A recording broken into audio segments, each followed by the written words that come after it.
السلام علیکم ورحمۃ اللہ وبرکاتہ۔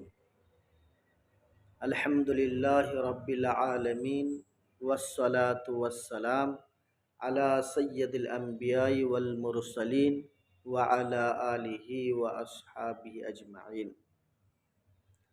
منہ دیکھ لیا آئینے میں پر داغ نہ دیکھے سینے میں، جی ایسا لگا جینے میں مرنے کو مسلمان بھول گئے۔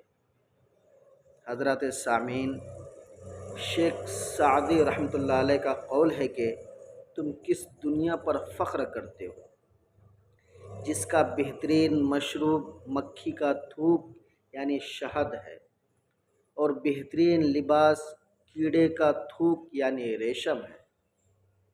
حضرات سامعین، ہمیں اس دنیا سے کیا لینا جس کے حلال میں